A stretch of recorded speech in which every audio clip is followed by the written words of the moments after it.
अस्सलाम वालेकुम dear students. आज के लेक्चर में हम सिल्विया प्लाथ की थर्ड बी पोएम जिसका टाइटल स्टिंग्स है उसको डिस्कस करेंगे। सिल्विया प्लाथ 27 अक्टूबर 1932 में इसकी बर्थ है और 11 फेब 1963 में इसकी डेथ है। सिल्विया प्लाथ ने टेड ह्यूज के साथ लव मैरिज की जो कि बहुत अच्छी ना रही और इसी हस्बैंड की तरफ से जब कम्प्लेक्सिटीज का सामना करना पड़ा तो 31 की एज में सुसाइड कर ली इसने। इसका मतलब है कि 1963 में इसने सुसाइड की थी एक ओवन में सिर देके। हालांकि इसके अलावा इसने 2-3 दफा पहले भी सुसाइड अटेम्प्ट करने की कोशिश की लेकिन उसमें कामयाब ना हो सकी। ये पोएम अक्टूबर 1962 में इसने लिखी और 1962 में ही फर्स्ट टाइम इसको पब्लिश किया गया। उसके बाद 1965 में इसकी मौत के 2 साल बाद ये दोबारा एरियल कलेक्शन के अंदर पब्लिश की गई थी। अगर देखा जाए तो 4 महीने बाद मतलब ये पोएम लिखी है उसके बाद 4 मंथ बाद इसने सुसाइड कर ली थी। बी पोएम्स जितनी भी हैं इसके इसमें दो चीजें हैं। एक तो इसका जो एक टेड ह्यूज के साथ बिहेवियर था जो कि मैट्रिमोनियल लाइफ बहुत अच्छी नहीं जा रही थी इनकी, बहुत परेशानियों से और कम्प्लेक्सिटीज से भरी हुई थी।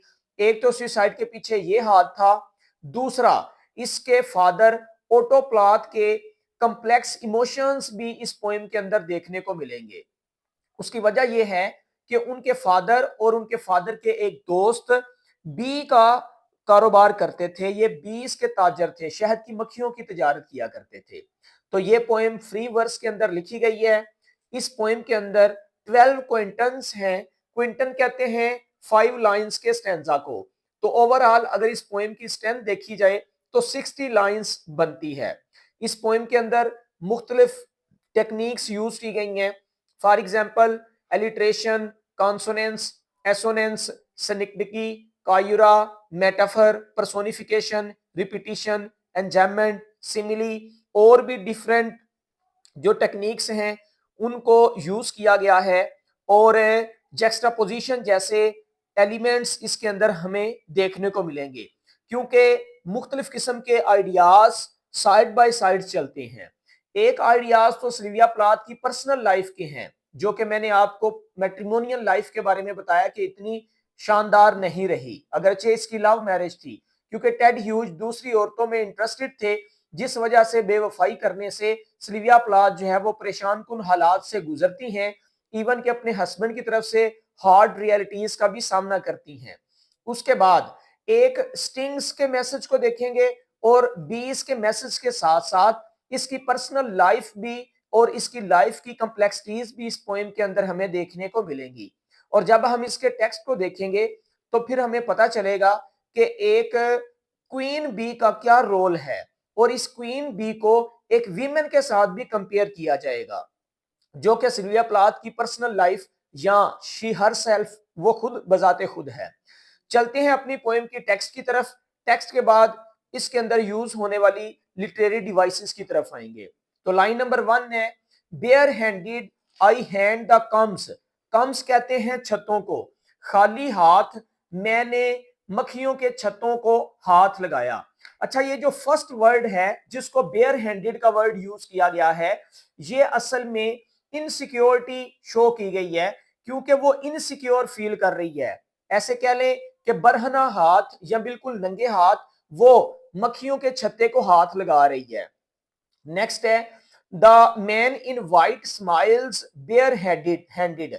वो जो सफेद रंग का लिबास पहने हुए एक आदमी उसके साथ है वो भी बरहना हाथ है, मतलब कि नंगे हाथ है। तो इसमें हमें यह भी देखने को मिल सकता है कि एक तो इनसिक्योरिटी बेयर हैंडेड से शो होती है और दूसरा स्किलफुलनेस भी शो होती है। मतलब जब बंदा किसी काम के अंदर बहुत माहिर होता है तो फिर उसे प्रोटेक्टिव मेजर्स की भी इतनी ज्यादा जरूरत नहीं होती। तो इन दो लाइनों के अंदर दो मैसेजेस हमें मिलते हैं, एक तो इनसिक्योरिटी है, दूसरा स्किलफुलनेस भी पाया जाता है। थर्ड लाइन में चलें, अवर चीज क्लॉथ्स गॉन्टलेट्स नीट एंड स्वीट। चीज क्लॉथ बारीक कपड़े को कहती हैं और गॉन्टलेट्स ग्लव्स के लिए यूज किया गया है। तो उसके जो ग्लव्स या दस्ताने हैं वो बहुत साफ सुथरे और बहुत अच्छे हैं। The थ्रॉट्स of her wrist brave lilies, और उसकी जो कलाइयां हैं उनकी जो थ्रॉट्स गले हैं या जहां से उसकी कलाइयां शुरू होती हैं वो ब्रेव लिलीज की तरह हैं। लिलीज यहां पर ब्यूटी का मेटाफर है, या फिर ब्यूटी के साथ साथ फ्लावर के लिए भी इसको यूज किया गया है। तो ये ब्यूटी और प्योरिटी के सिंबल के तौर पर भी आ सकता है। He and I have 1,000 clean cells between us, उस आदमी के और मेरे पास हजारों ऐसे खुलिये हैं साफ सुथरे जो हमारे सामने हैं। तो सेल से मुराद खाने, खुलिये, वो जो छोटे छोटे खाने होते हैं ना, मतलब के हाइव के अंदर जो खाने पाए जाते हैं, तो वो कोठरियां छोटी छोटी हजारों हैं उनके सामने। 8 कम्स ऑफ येलो कप्स, अब 8 छत्ते हैं, कम से मुराद छत्ते, 8 छत्ते हैं जर्द कप की मानद। तो यहां पर येलो कप्स भी असल में हनी के मेटाफर के तौर पर यूज किया गया है, क्योंकि येलो जो है ना वो हनी या शहद के मेटाफर के तौर पर आया है। Line number 8, and the hive itself a tea cup, और छत्ता बजाते खुद एक टी कप की मानद है। White with pink flowers on it, इसके ऊपर गुलाबी रंग के फूल बने हुए हैं और ये सफेद रंगत का बॉक्स है जिसके अंदर मक्खियां रखी हुई हैं। White with pink flowers on it with excessive love I enamelled it, enamelled से मुराद यहां पर मैंने पेंट किया हुआ है। एनेमल्ड यहां पेंट करने के लिए या लगाने के लिए, कि मैंने ऊपर फूलों की काशीकारी की हुई है, मतलब के मुख्तलिफ किस्म के डिजाइन उस डिब्बे के ऊपर बनाए हुए हैं जिसके अंदर मक्खियां रखी हुई हैं छत्ते में। थिंकिंग स्वीटनेस स्वीटनेस, और मैं इनको बहुत अच्छा और या बहुत मीठा जो है वो सोच रही हूँ। Brood cells grey as the fossils of shells, brood cells उन खानों को कहते हैं या उन कोठरियों को कहते हैं जो आगे बच्चे देने के लिए बनाई जाती हैं, क्योंकि इस हाइव के अंदर बाज सेल्स ऐसे होते हैं जिसके अंदर हनी स्टोर किया जाता है, और कुछ खाने ऐसे होते हैं जिसके अंदर नई नस्ल को रखा जाता है, पैदा किया जाता है। तो ये ब्रूडिंग सेल्स नई नस्ल पैदा करने वाले खाने हैं। ग्रे वो ऐसे ग्रे हैं as a fossils of shells, जैसे बाकियात, फोसिल्स असल में बाकियात के लिए यूज करते हैं, मुख्तलिफ खोल की बाकियात लगती हैं। टेरिफाइंग मी, और वो मुझे डराती भी हैं। दे सीम सो ओल्ड, क्योंकि वो बहुत खाने पुराने हैं, मतलब कि जब खंडरात या पुरानी चीजों के अंदर या पुरानी काल कोठरियों की तरफ हम जाएं तो हमें खौफ मालूम होता है या महसूस होता है। तो इस वजह से ये जो छत्ते के ब्रूड सेल्स हैं वो ऐसे पुराने लग रहे हैं जैसे उन्हें देख के पोएटेस को खौफ या खदशात महसूस होते हैं। नेक्स्ट पेज की तरफ चलते हैं। वट एम आई बाइंग, अब जब उसने वो पुराने से खाने देखे हैं तो कहती है कि मैं क्या खरीद रही हूं। ये आप अपने आप से क्वेश्चन कर रही है जिसे हम रिटोरिकल क्वेश्चन कहते हैं। वट एम आई बाइंग, मैं क्या खरीद रही हूं। वार्मिंग मोहोगनी, ये कीड़ों वाली लकड़ी है। मोहोगनी ब्लैक वुड के लिए यूज करते हैं, काली लकड़ी के लिए। वामी से मुराद जिसके अंदर कीड़े भी जा चुके हो, मतलब वो सीधा लकड़ी मैं खरीद रही हूं। जिस डिब्बा जो है वो जिस लकड़ी से बना है वो भी बहुत ज्यादा बोसीदा हो चुकी है। Is there any queen at all in it, और साथ वो ये सोचती है कि क्या इसके अंदर क्या कोई मलका मक्खी है। इसका मतलब है कि डब्बा इतना पुराना है कि शायद इसके अंदर मलका मक्खी हो या ना हो, ये भी क्लियर नहीं है। If there is she is old, और अगली बात यह है कि अगर इसमें कोई मलका मक्खी हुई भी तो वो तो बहुत बुरी हो चुकी होगी। हर wings torn shawls her long body rubbed of its plus, यहां पर प्लस जो है वो ब्यूटी के लिए अपने आप को मसलने के लिए यूज करते हैं। तो वो कह रही है कि अपने आप को निखारने के लिए उसकी जो लंबा सा जिस्म है वो रब करती होगी, और उसकी जो विंग्स हैं वो एक शाल नुमा फटे पुराने होंगे। सादा लफ्जों में ये कह लें कि पुराने उसके पर होंगे, बूढ़ी वो मलका हो चुकी होगी, लेकिन अपने आप को निखारने में भी वो अपने आप को रब या मसलती होगी बेहतरीन बनाने के लिए।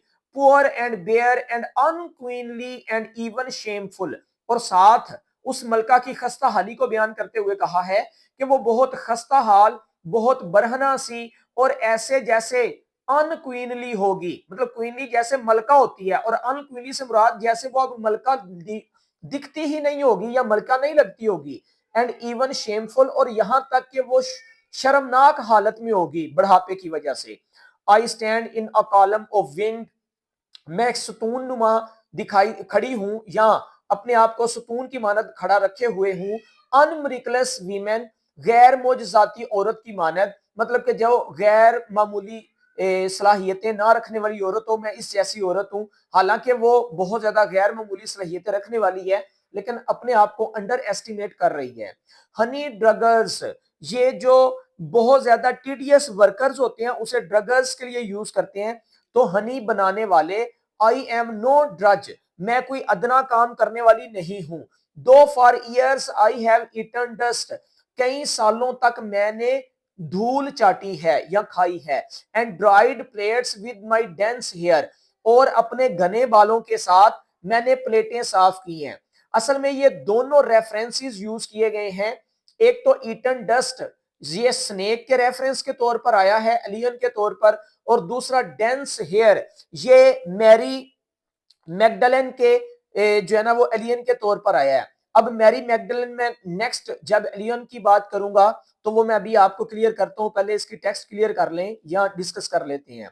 26 नंबर लाइन पे है, and seen my strangeness evaporates, और ऐसे लगता है कि वो मेरी जो अजनबियत है वो गायब हो रही है। इवेपोरेट, गायब होना। Blue due from dangerous skin, और इस खौफनाक जिल्द से जैसे नीले रंग की शबनम दिखाई देती है। उसके बाद विल दे हेट मी, क्या वो मुझसे नफरत करेंगी। दीज वीमेन, ये वाली औरतें, हु ओनली करी स्करी, जो के बहुत ज्यादा करी हैं। तो करी से मुराद है फ्लैटर, फ्लैटर करने वाली औरतें क्या मुझसे नफरत करेंगी। Whose news is the open cherry, जो के ओपन चेरी की खबर है, ये एक किस्म का फल है। द ओपन क्लोवर, या एक प्लांट का नाम है, जैसे कि एक 3 पत्तों वाला एक पौधा सा होता है। आई एम ऑलमोस्ट ओवर, ऐसे समझ लें कि मैं बिल्कुल, मेरी बस हो चुकी है। ओवर का मतलब है कि अब मेरी बस हो चुकी है। यहां उसकी पर्सनल फीलिंग भी आ सकती है कि वो अपनी जिंदगी के साथ बहुत ज्यादा खुश नहीं है, इस वजह से अपने खावंद के साथ, टेड ह्यूज के साथ खुश ना होने की वजह से वो कह रही है कि अब मेरी बस हो गई है। आई एम इन कंट्रोल, और साथ वो ये कह रही है कि मैं सोसाइटी के कंट्रोल में आ चुकी हूँ, या फिर मैं अपने हस्बैंड के कंट्रोल में आ चुकी हूँ, मैं अपनी मर्जी से कर कुछ नहीं सकती। तो या फिर ये मक्खी के लिए भी हो सकता है कि जिसको किसी छत्ते में कैद करके रखा गया हो डिब्बे में, तो उसके लिए भी यूज किया जा सकता है, क्योंकि जेक्स्टापोजिशन इस पोएम के अंदर साथ साथ यूज होगी। Here is my Honey machine, ये रही मेरी Honey machine. It will work without thinking, और ये बगैर सोचो विचार किए काम करेगी, ये वाली मेरी मशीन। ओपनिंग इन स्प्रिंग, और ये जब खुलती है तो मौसम बहार के अंदर, लाइक एन इंडस्ट्रियस वर्जन, एक बहुत ज्यादा मेहनत का दोशीजा की तरह, बहुत ज्यादा दोशीजा की मानद ये मशीन काम करेगी। टू स्कर द क्रीमी क्रेस्ट, यहां पर स्कर से मुराद है क्लीन करना, मतलब कि ये जो साफ सुथरा क्रीम जैसी ऊपर वाली परत है, क्रेस्ट ऊपर वाली परत, जैसे कि दूध के ऊपर बलाई आ जाती है तो उसे क्रीमी क्रेस्ट कहते हैं। तो ये जो क्रीमी क्रेस्ट की खूबसूरती है, एज द मून, ये चांद जैसी है। फॉर इट्स आइवरी पाउडर्स, क्योंकि ये सफेद पाउडर नुमा है। स्कर्स द सी, जैसे किसी समंदर के ऊपर या किसी दरिया के ऊपर है, ऊपर झाग सफेद सफेद किस्म की बन जाती है, उसके लिए यूज किया गया है। तो ये सिमिली है, नेक्स्ट बाद में डिस्कस करेंगे। 38 नंबर लाइन देखते हैं। A third person is watching, अब तीसरा आदमी वहां पर खड़ा देख रहा है। तो यहां थर्ड पर्सन जो है ना वो जजमेंट के मेटाफर के तौर पर यूज किया गया है, जो ऊपर से देख रहा है, जज कर रहा है। He has nothing to do with the bee seller or with me, ना तो इस थर्ड पर्सन को बी सेलर से कोई काम है, ना ही मेरे साथ कोई सरोकार है। नाउ ही इज गॉन, और वो जो थर्ड पर्सन है अब वो जा चुका है। In 8 great bounds, a great scapegoat, एक बलि के बकरे की मानद है, 8 बाउंड्स की तरह वो यहां से फरार हुआ। हेयर इज हिज स्लीपर, और ये रही उसके जूते। हेयर इज अनदर, और ये दूसरा जूता उसका। And here the square of white linen, और ये सफेद रेशमी कपड़ा है। ही वोर इंस्टेड ऑफ अ हैट, जो कपड़ा उसने हैट की बजाय पहना हुआ था, वोर पहना हुआ होना। The sweet of his efforts are rain tugging the word to fruit, और ये जो इसकी कोशिशें हैं ये ऐसे ही हैं जो बारिश लेकर आएंगी, और टगिंग कहते हैं पुलिंग को, मतलब किसी चीज को खींचना। तो यही बारिश बाद में फलों को खींचने के काम आएगी, मतलब कि उसकी मेहनत जो है वो बारिश और बारिश बाद में फल पैदा करने के लिए बायस बनेगी। The bees found him out, मक्खियां उसे पा लेंगी। Moulding on to his lips like lice, उसके होंठों के ऊपर ऐसे चिमटेंगी जैसे जूट किसी के होंठों के ऊपर चिपका होता है। कॉम्प्लिकेटिंग हिज फीचर्स, और उसकी इस खुसूसियात को मजीद पेचीदा बना देंगी। They thought death was worth it, और वो मक्खियां समझती हैं कि मौत उनके लिए बेहतर है। But I have a self to recover a queen, लेकिन मैंने तो अपनी जात को दरियाफ्त करना है, जैसा कि मैं एक मलका हूं तो मुझे खुद को दरियाफ्त करना है, या शायद मलका मक्खी को दरियाफ्त करना है। इज शी डेड, क्या मलका मक्खी मर चुकी है? इज शी स्लीपिंग, क्या वो सोई हुई है? वेयर हैज शी बीन, वो कहां है? With her line red body, अपने शेरनुमा सुर्ख जिस्म के साथ। हर विंग्स ऑफ ग्लास, और उसके शफाफ परों के साथ। नाउ शी इज फ्लाइंग, अब वो मलका मक्खी उड़ रही है। More terrible than the ever she ever was, और इतनी खौफजदा है जितनी खौफजदा पहले कभी नहीं हुई। तो अगर वो मलका मक्खी की बात कर रही है तो वो खौफजदा है, और अगर वो अपनी जात की बात कर रही है तो ठीक इस पोएम के लिखने के 4 मंथ बाद इसने सुसाइड कर लेनी है। तो इसका मतलब है terrible state of mind poetess की खुद हमें यहां नजर आ रही है। Red scar in the sky, red comet over the engine that killed her. Red यहां पर जो है ना वो यूज किया गया है स्कार, निशान के लिए। तो कोमेट कहते हैं किसी भी टूटे हुए सितारे को, जिसे शहाबे साकब कहती हैं, मतलब वो टूटे सितारे की तरह या जख्म के निशान की मानद। Over the engine that killed her, उस इंजन के ऊपर है जो उसके मार देगा। The mausoleum the wax house, और ये जो मोम का बना हुआ घर है ये उसके लिए एक मसूलियम है। मुस्लिम कहते हैं डेथ के मेटाफर को, मतलब के जो भी मकबरा या मजार होता है या मेटाफर ऑफ डेथ है उसके लिए इसे यूज किया गया है। अब आते हैं इसकी पोएम में यूज होने वाली फिगर ऑफ स्पीच की तरफ। सबसे पहले इस पोएम के थीम्स को देखें। तो अगर हम इस पोएम के थीम्स को डिस्कस करने की कोशिश करें तो सबसे पहले इसका फर्स्ट थीम है आइडेंटिटी एंड एम्पावरमेंट। ये पोएटेस की आइडेंटिटी या वीमेन की आइडेंटिटी को देखा गया है, और उसके बाद जो उसकी एम्पावरमेंट है उसको इसके अंदर थीम्स में लिया जाएगा। नेक्स्ट हमारे पास इस पोएम के अंदर नेचर का थीम नजर आएगा, और अनकंट्रोलेबल फोर्सेस वो हमें नजर आएंगी, जैसे मक्खियां जो है वो अनकंट्रोलेबल हैं। थर्ड नंबर पे पेन का और सफरिंग का थीम हमें देखने को मिलेगा, क्योंकि पोएटेस खुद भी पेन में और सफरिंग में मुब्तला है, और अगर 20 का जिक्र किया जाए या क्वीन का जिक्र किया जाए तो वो भी डिब्बे में बंद होने की वजह से पेन और सफरिंग बर्दाश्त कर रही हैं। उसके बाद मेंटल हेल्थ एंड एंग्जाइटी भी हमें देखने को मिलेगी, क्योंकि जहनी तौर पर क्लिनिकल इश्यूज जो है ना वो पोएटेस को हैं, जिस वजह से उसने सुसाइड भी की, और एंग्जाइटी के अंदर भी वो सारी जिंदगी गुजारी उसने। क्योंकि जब वो 6 साल की थी तो उस एज में 6 7 साल 8 साल के बच्चे को क्या इतना खबर होती है। उसके फादर की डेथ हो गई और कम्प्लेक्स इमोशंस का शिकार रही। उसके फादर जिसका नाम ओटोप्लेथ है, ओटोप्लेथ भी शायद इन्हीं मक्खियों की वजह से उसकी डेथ हुई थी, या फिर क्योंकि उनका मक्खियों का बिजनेस था। तो नेक्स्ट हम थीम्स को देखें। मदर डाटर रिलेशनशिप भी इसके अंदर देखने को मिलेगा थीम के तौर पर। आइडेंटिटी एंड सेल्फ डिस्कवरी, अपनी जात की पहचान जो माशरे की तरफ से उसे नहीं मिली वो इसके थीम में आएगा। वायलेंस एंड अग्रेशन, जो मेल डोमिनेंट सोसाइटी की तरफ से और हस्बैंड की तरफ से स्पेशली उसे वायलेंस का और अग्रेशन का सामना करना पड़ा, एक ये थीम इस पोएम के अंदर होगा। और मोर्टेलिटी एंड ह्यूमन कंडीशन, इंसान की हालत स्पेशली फेमिनाइन हालत, मतलब कि नुस्वानियत की या वीमेन जो औरतों की हालत है वो, और मोर्टेलिटी, ये वाली चीजें हमारे सामने है। उसके बाद अगर हम इस पोएम में फिगर ऑफ स्पीच की तरफ आए तो सबसे पहले एलिट्रेशन इस पोएम में पॉइंट आउट करते हैं।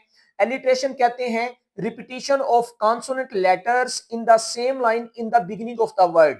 जब लफ्ज के आगाज में कॉन्सोनेंट लेटर्स की रिपीटिशन होती है तो इसको एलिट्रेशन कहती हैं। जैसा कि लाइन नंबर 9 में अगर हम देखें तो वाइट विद, ये डब्ल्यू डब्ल्यू कॉन्सोनेंट लेटर्स की रिपीटिशन एलिट्रेशन कहलाएगी। इसी तरह लाइन नंबर 13 के अंदर सेम और सो एस एस की रिपीटिशन जो है वो एलिट्रेशन की एग्जांपल है। सो ऑन आगे भी हम पॉइंट आउट कर सकते हैं। अब आते हैं कॉन्सोनेंट्स की तरफ। कॉन्सोनेंट्स कहते हैं repetition of consonant letters in different words in the same line instead of the beginning of the word. मतलब अल्फाज के शुरू की बजाय किसी भी जगह पर जब कॉन्सोनेंट लेटर्स रिपीट होते हैं एक ही लाइन में तो उसको कॉन्सोनेंट्स कहेंगे। जैसे कि लाइन नंबर 2 में अगर हम देखें तो हमारे पास मैन और इन, ये जो एन एन कॉन्सोनेंट लेटर्स हैं इनकी रिपीटिशन कॉन्सोनेंट्स कहलाएगी। इसी तरह लाइन नंबर 3 में देखें नीट और स्वीट, टी टी की रिपीटिशन कॉन्सोनेंट्स है। अगर लाइन नंबर 6 में देखें क्लीन और बिटवीन, एन एन की रिपीटिशन कॉन्सोनेंट्स की एग्जांपल है। नेक्स्ट सोन आगे भी आप देख सकते हैं हमारे पास एसोनेंस। एसोनेंस कहते हैं रिपीटिशन ऑफ वाउल साउंड और vowel letters in different words in the same line. जब एक ही लाइन के मुख्तलिफ अल्फाज के अंदर है जब वाउल साउंड की या वाउल लेटर्स की रिपीटिशन हो तो उसको हम एसोनेंस कहेंगे। जैसे कि लाइन नंबर 2 में अगर हम देखें तो वाइट और स्माइल्स, आई आई की जो वाउल साउंड्स या लेटर्स हैं इसकी रिपीटिशन को एसोनेंस कहेंगे। इसी तरह लाइन नंबर 12 में देखें तो इसके अंदर सेल्स और शेल्स, ई ई की रिपीटिशन वाउल रिपीटिशन है। इसी तरह लाइन नंबर 13 में अगर हम देखें तो सो और ओल्ड, ओ ओ की रिपीटिशन भी वाउल रिपीटिशन है जो एसोनेंस की एग्जांपल है। अब आते हैं सनिक्डिकी की तरफ। सनिक्डिकी कहते हैं जब हम किसी एक पार्ट का जिक्र करके पूरे किसी वजूद को जाहिर करना चाहें या किसी पूरे वजूद या पूरी बॉडी का जिक्र करने की बजाय उसके किसी एक हिस्से को मेंशन कर दें तो इस टेक्निक को सनिक्डिकी कहेंगे। जैसा कि आई हैंड द कम्स, यहां हैंड जो है वो सनिक्डिकी की एग्जांपल है। इसी तरह नेक्स्ट हमारे पास है कायुरा। कायुरा कहते हैं जब पोएट्री की किसी लाइन के अंदर पाज या ब्रेक लेने के लिए पोएटेस या पोएट पंक्चुएशन मार्क का सहारा ले तो इस टेक्निक को कायुरा कहेंगे। जैसे लाइन नंबर 1 में देखें बेयर हैंडेड, आगे comma, I hand the combs, तो ये जो पास या ब्रेक कोमे के थ्रू किया गया इस टेक्निक को कायुरा कहते हैं। इस पूरी पोएम के अंदर जैक्सटापोजिशन का सामना करना पड़ेगा।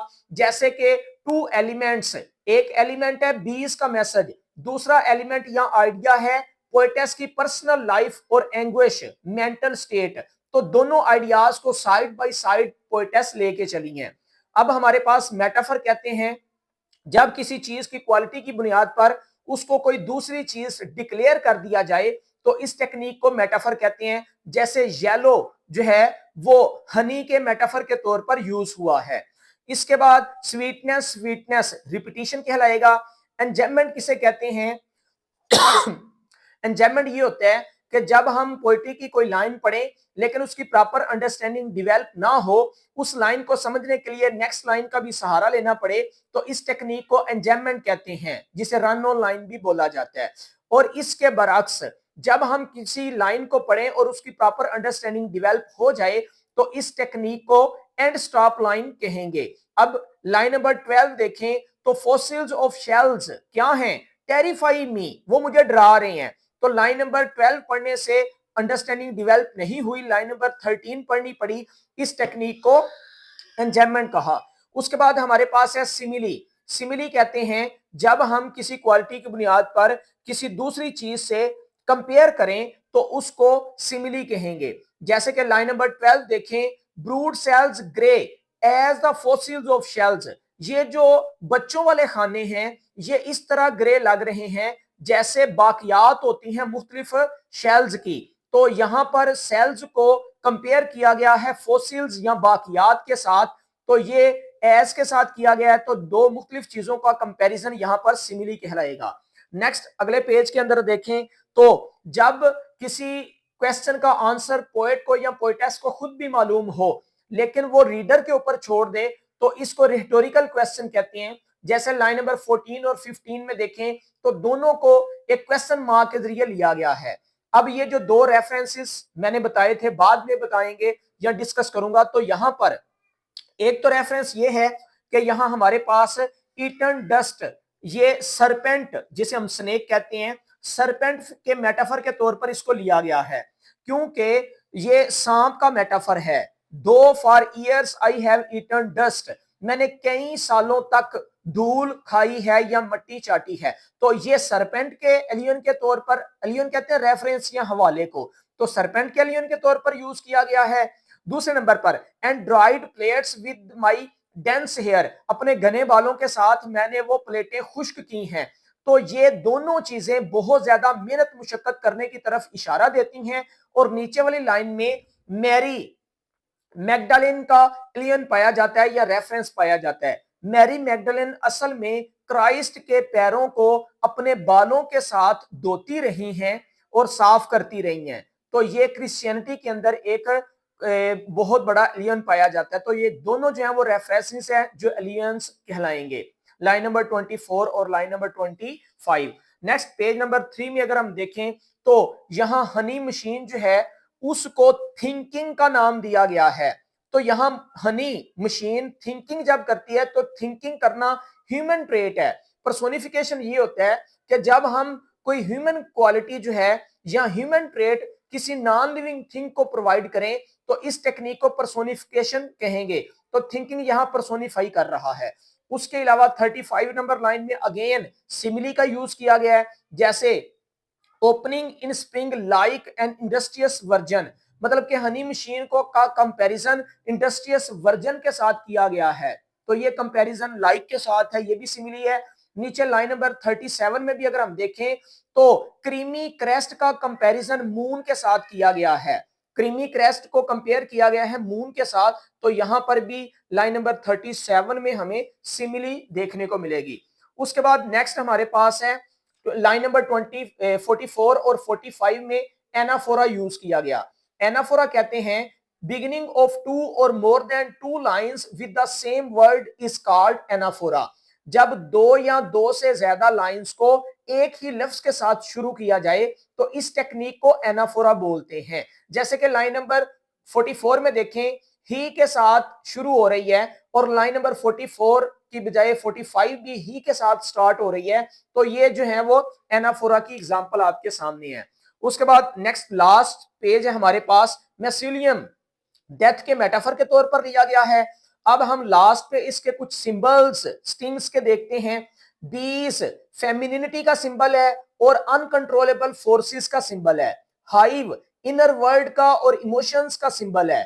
क्वीन आइडियलाइज्ड रोल का सिंबल है। वर्कर बीस ड्रजरी या ऑपरेशन का सिंबल है। स्टिंग्स पेन या सफरिंग का सिंबल है। स्मोकिंग यहां कंट्रोल और काम का सिंबल है। वेल आइसोलेशन का सिंबल है।